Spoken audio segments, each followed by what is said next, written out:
Being married and dealing with your in-laws. Ooh-wee. Welcome back, family, to another Real Talk while I was just sitting here getting off work. I want to just speak on this for a moment and respond back to Brother DeVille about your question on dealing with in-laws who can't stand you.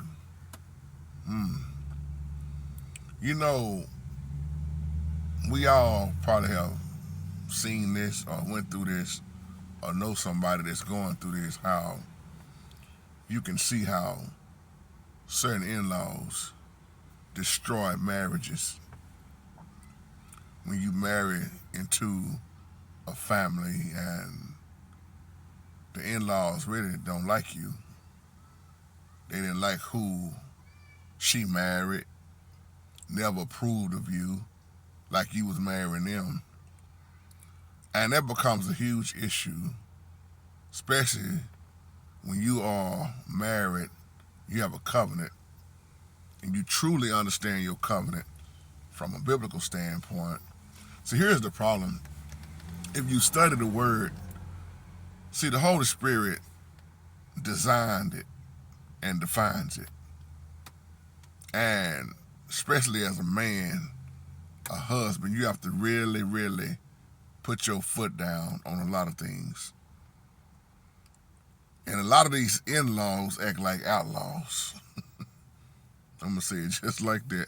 A lot of these in-laws become outlaws to you, and they can become very disrespectful. And even when you try to kill them with kindness, a lot of them just was never for you. Now here it is making your marriage more and more difficult. But I give you an example of a guy I used to work with.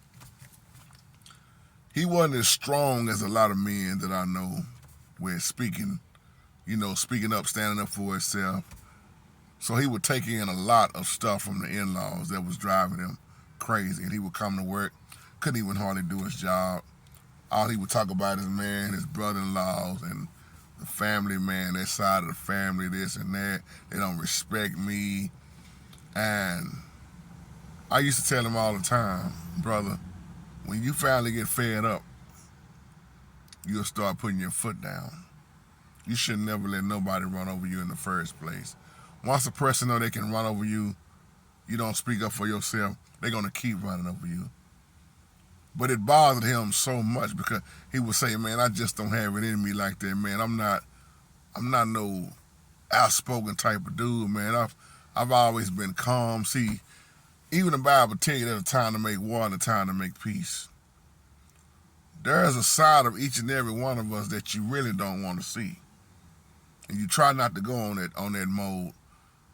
But this brother, he was letting the in-laws really get the best of him until one day he got fed up. They had I think they was at Thanksgiving or something. He said they disrespected him so hard that he had went in the other room, walked outside and prayed and prayed. And he said after he prayed, he came back in and let them have it. Let them have it hard because they never liked him.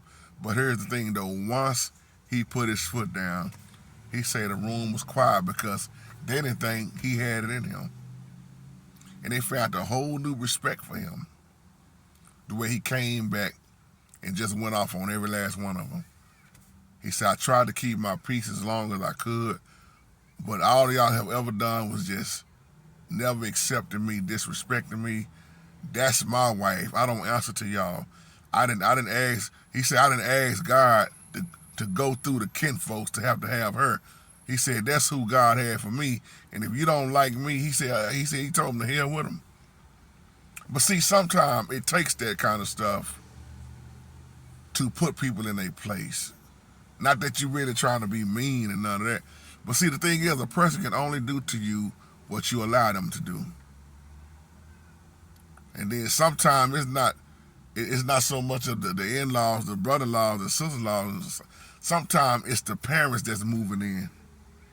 Whew, that's a whole nother topic right there. When the parents get sick, you got to make a decision. See, that'll tear a marriage down also too, because there are a lot of parents that's very disrespectful. Some of y'all have to move your mama in. Mama gonna say what she wanna say, very disrespectful. I'm not talking about all mamas like that. All daddies are like that. Some of these daddies that move in is very disrespectful. You know, they say what they want. Some of them got bad habits. You gotta take in all that when you moving them in. And that's your house, that's your wife, and it's destroying your marriage in so many ways. But wifey is like, we ain't putting my dad out. Or if it's the husband, we ain't putting my mom out. That causes a lot of people to get divorced.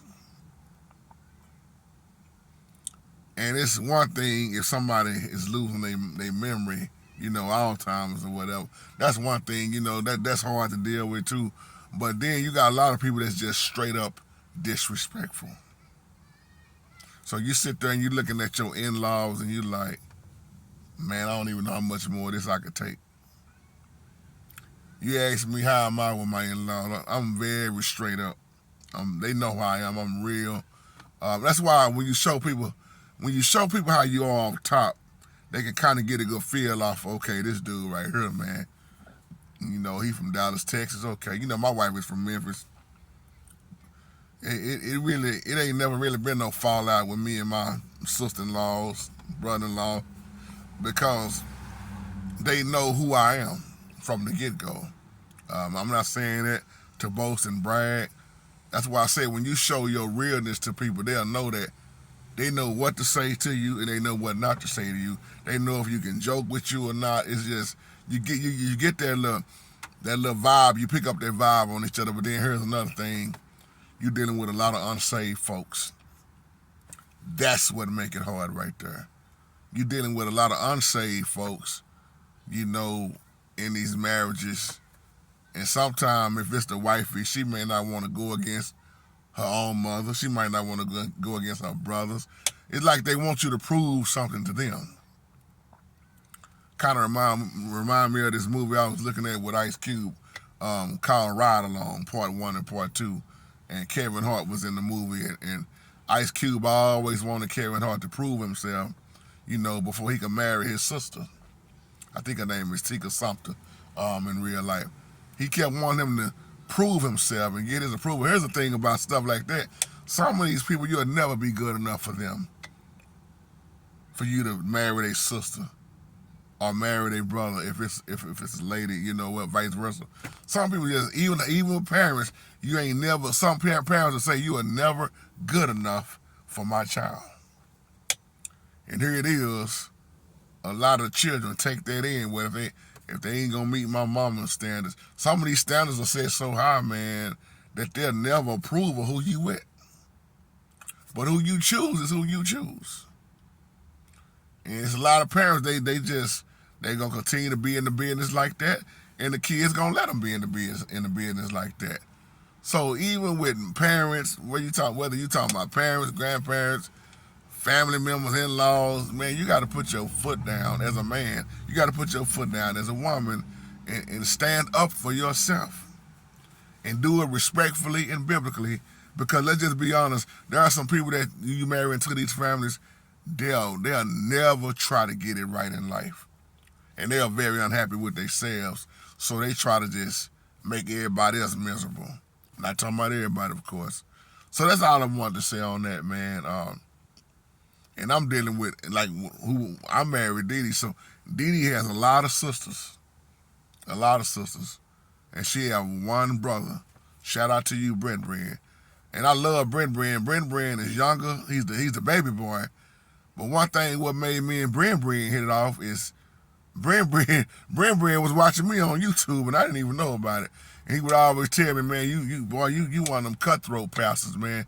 He said, I like you, man. I can listen at you. So he was already getting a feel on how I am and how I act anyway by watching me online. So when I met Brent Brand in person, it's just nothing but love, man.